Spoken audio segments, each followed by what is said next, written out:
मध्य प्रदेश के श्योपुर में जनसुनवाई के दौरान न्याय न मिलने से आहत बुजुर्ग की आत्महत्या के मामले ने अब तूल पकड़ लिया है। जहां घटना के बाद शहर में भारी आक्रोश फैल गया। परिजनों और शहरवासियों ने शव को जयस्तंभ चौराहे पर रखकर चक्का जाम करते हुए धरना शुरू कर दिया है। प्रदर्शनकारियों ने तहसीलदार मनीषा मिश्रा को हटाने और पुलिसकर्मियों पर एफआईआर दर्ज करने की मांग की है। लोगों का कहना है कि दोषियों पर कार्रवाई होने तक अंतिम संस्कार नहीं किया जाएगा, जबकि मौके पर भारी पुलिस बल तैनात है।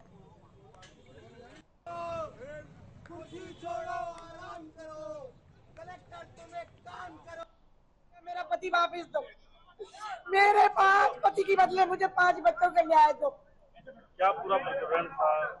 45 साल से मेरे पापा दुकान कर रहे थे, अच्छी भली किराया आ रहा था। मेरे पापा और चाची ले रही थी, आधे आधा हम लोग ले रहे थे।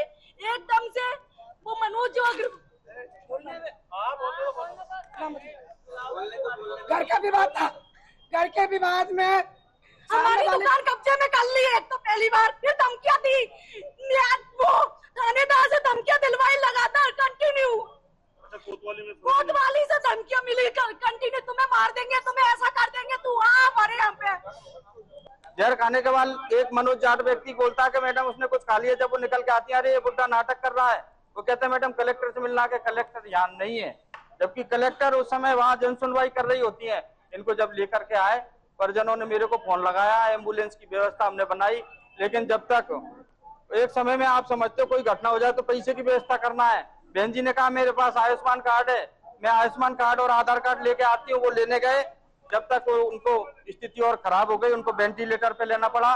2 घंटे घुट घुट के उन्होंने दम तोड़ा है। तो ये नकारा भ्रष्ट अधिकारियों पे, माननीय मुख्यमंत्री जी, अगर आप तक मेरी बात पहुंच रही हो तो ऐसा इनको दंड दो कि आने वाले समय में ये भ्रष्ट और नीच अधिकारी हैं, ऐसे आम जन से ऐसा व्यवहार करने में भी डरे। कल कलेक्टर परिसर के अंदर जहर खाकर अपनी जीवन लीला समाप्त करने वाले देवेंद्र गोयल जी के हक के लिए आज पूरा वैश्य समाज और शहर के सभी जिम्मेदार लोग जो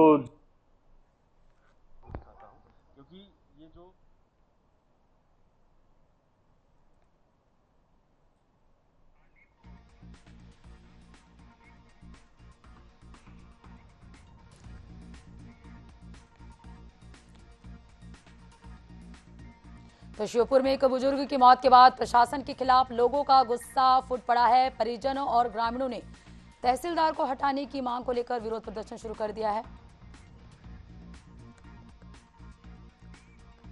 और चलिए इस पे ज्यादा जानकारी के साथ तालिब मोहम्मद संवाददाता हमारे साथ फोनलाइन पे जुड़ चुके हैं।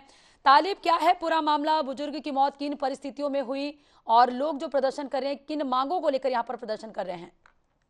जी पद्मा जी, मैं आपको बता देता हूं कि देवेंद्र गोयल जी लगातार अपने मकान या दुकान पर जो कब्जा हुआ है उसको लेकर के जन सुनवाई में लगातार आवेदन दे रहे थे।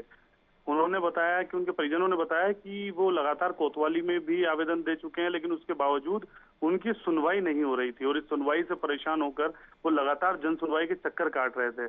कल मंगलवार की बात है, कल भी वो जन सुनवाई में गए, लेकिन उनको वहां पर जो सुनवाई कर रहे थे अधिकारियों ने नहीं सुना, तो वो बाहर उन्होंने वहां घेर खा लिया और वो बाहर आकर के तड़पते रहे। तड़पते वक्त वहां तहसीलदार मैडम जो थी मनीषा मिश्रा, वो वहां पहुंची और उन्होंने उनसे बात की और उनका जो वीडियो था वो वायरल हुआ, जिसको लेकर के जो शहरवासी हैं उनमें गुस्सा है कि अगर तहसीलदार चाहती तो उन्हें बचा सकती थी।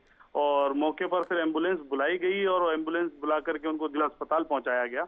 जिला अस्पताल पहुंचाने के बाद उनकी इलाज के दौरान मौत हो गई। उसको लेकर के पूरा शहर और वैश्य समाज जो है वो भड़क उठा। परिजनों ने जो है तहसीलदार पर आरोप लगाए हैं, लेकिन वहीं आज जब चक्का जाम किया गया है तो पता चलता है कि वहां पर कोतवाली के द्वारा भी उन पर दबाव डालने की बात कही जा रही है। कोतवाली ने उन पर धमकी दी है और कोतवाली की तरफ से उनकी सुनवाई नहीं हुई, ऐसी बातें उनके परिजनों के माध्यम से कही जा रही है। हालांकि अभी शव उठा लिया गया है, वहां पर प्रशासनिक अधिकारी मौके पर पहुंच गए थे और वहां से जो धरना प्रदर्शन है वो खत्म कर दिया गया है। लेकिन अभी भी शहरवासियों में गुस्सा है, नाराजगी है और वो चाहते हैं कि इस तरह के जो गैर जिम्मेदार हैं उन सभी पर कार्रवाई हो। बिल्कुल तालिब, स्थानीय जनप्रतिनिधि और जो स्थानीय नेता है उनके क्या कहने, उनकी क्या प्रतिक्रिया सामने आई है? स्थानीय नेताओं की, और स्थानीय नेता सुबह से ही धरने पर मौजूद थे। वहां पर विधायक बाबू जंडेल भी मौजूद थे और सभी लोगों का सिर्फ एक ही मांग थी कि जितने भी जो गैर जिम्मेदार अधिकारी हैं वो चाहे पुलिस विभाग से हो, चाहे वो प्रशासनिक अधिकारी हो, दूसरे तहसीलदार, एसडीएम वगैरह, उन सभी पर, जो भी लोग इस मामले में दोषी पाए जाते हैं, उन सभी पर कार्रवाई हो। और साथ के साथ जिस व्यक्ति ने इनके मकान पर कब्जा किया हुआ है, उस कब्जे को छुड़वा करके जो उसके परिजन है, देवेंद्र गोयल जी के जो परिजन है, उन परिजनों को सौंपा जाए। बिल्कुल तालिब, कहीं ना कहीं प्रशासनिक संवेदनशीलता की कमी का ये मामला सामने आया, तो ऐसे में प्रशासन का क्या कहना है, क्योंकि लगातार जो है यहाँ पर परिजन भी अपना आक्रोश दिखा रहे हैं, नजर आ रहे हैं। बाइट या किसी तरह का उनका कोई कथन सामने आया नहीं है। हालांकि साफ तौर पर ये जनसुनवाई जो है, जनसुनवाई में ये कहा जाता है कि जनसुनवाई में लोगों की सुनवाई होती है, लेकिन जनसुनवाई में इस तरह के मामले जब आते हैं तो ये सवाल खड़े होते हैं कि जनसुनवाई क्या सिर्फ तस्वीर खिंचाने की जनसुनवाई रह गई है, जहां अगर लोगों की सुनी नहीं जा रही है, लोग अगर परेशान हो रहे हैं, लोग चक्कर खा खा कर लोग परेशान हो रहे हैं, तो इस तरह की जनसुनवाइयों में इस तरह की घटनाएं बढ़ती जा रही हैं, जिस पर प्रशासन को ध्यान देना चाहिए।